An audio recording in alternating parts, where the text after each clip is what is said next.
సుమంత్రుడు అంతఃపురంలోని ఏకాంతవాస ప్రాంతాన్ని చేరాడు. ఆ కక్షలో జనసమ్మర్దం ఎక్కువగా లేదు. సుశిక్షితులు, రామభక్తి పరాయణులైన రక్షక భటులు మాత్రమే ఉన్నారు.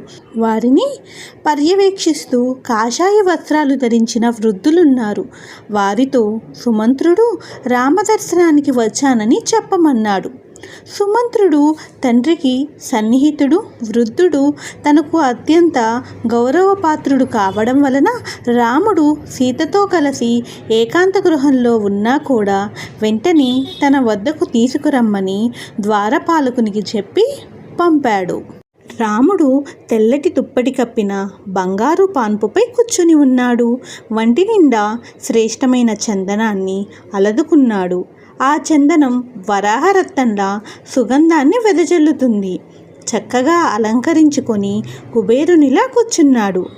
పక్కనే సీత నిలబడి వింజామరతో విసురుతూ ఉంది. రాముణ్ణి చూస్తూ ఉంటే చిత్రా నక్షత్రంలో చంద్రునిలా ప్రకాశిస్తున్నాడు.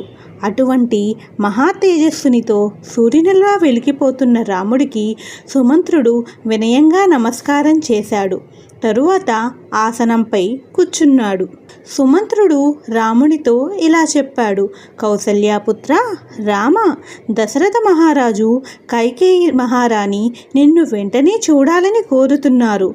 నువ్వు వెంటనే అక్కడికి వెళ్ళవలసినది. వెంటనే రాముడు సీతతో ఇలా అన్నాడు. సీత, నా తండ్రి తల్లి కైకేయి నన్ను చూడాలని అనుకుంటున్నారట. నా శ్రేయస్సు కోరి రాజ్యాభిషేకం గురించి వారేదో ఆలోచించి ఉంటారు. సమర్థురాలైన నా తల్లి కైకేయి నా తండ్రి గారి అభిప్రాయానికి తోడు తన ఆలోచన కూడా ఆయనకు తెలిపి ఇప్పుడు నన్ను అక్కడికి తీసుకురమ్మని మంత్రి సుమంత్రుణ్ణి ఇక్కడికి పంపారు. నా తల్లి కైకేయి ఎల్లప్పుడూ నా శ్రేయస్సునే కోరుతూ ఉంటుంది. నా అభ్యుదయాన్నే కాంక్షిస్తూ ఉంటుంది. నా తండ్రి సంతోషాన్ని ఆవిడ ఎప్పుడూ ఆకాంక్షిస్తూ ఉంటుంది. ఇది నా భాగ్యమని తలుస్తాను. నేను వెళ్ళి నా తండ్రి గారిని, తల్లి కైకేయిని కలుసుకుని వస్తాను. అంతవరకు నువ్వు ఇక్కడే ఉండు అని చెప్పాడు.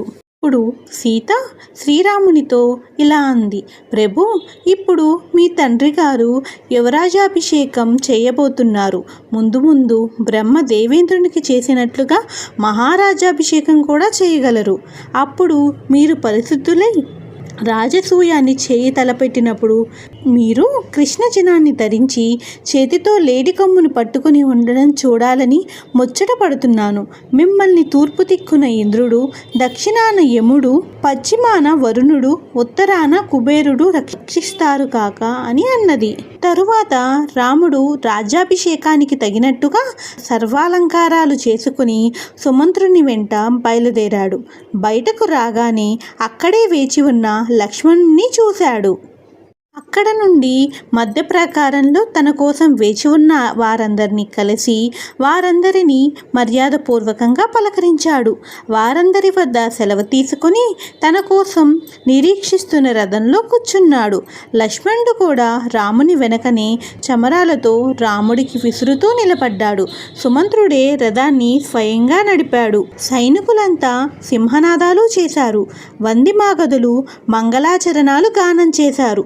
జనులంతా కూడా రాముని స్తుతిస్తూ జయ జయధ్వానాలు పలికారు. కవచాలు తొడుక్కొని ఖడ్గాలు ధరించిన సైనికులు అప్రమత్తంగా రామునికి రక్షణగా రథాల మీద, గుర్రాల మీద, ఏనుగులపైన కాలినడకన అనుసరించారు. కులస్త్రీలంట వారి వారి ఇళ్లల్లో నుండి, మేడలపై నుండి పూలవాన కురిపించారు. ఇంకొందరు ఎదురుగా వెళ్ళి మంగళహారతులు పట్టి, కౌసల్య కుమారుడా, ఓ రామ, నిన్ను కన్న తల్లి జన్మధన్యం. నిన్ను రాజుగా పొందటంతో మా జన్మ ధన్యమైంది. ఓ రామ, నీ భార్య సీత ఎన్ని పూజలు చేసిందో నిన్ను భర్తగా పొందింది. ఆమె జన్మ తరించింది అని పలికారు. స్త్రీలు, పురుషులు, చిన్న పెద్దలంతా పలుకుతున్న ఆ ప్రియవచనాలన్నీ రాముడు వింటూ చిరునవ్వులు చిందిస్తూ ముందుకు సాగిపోయాడు.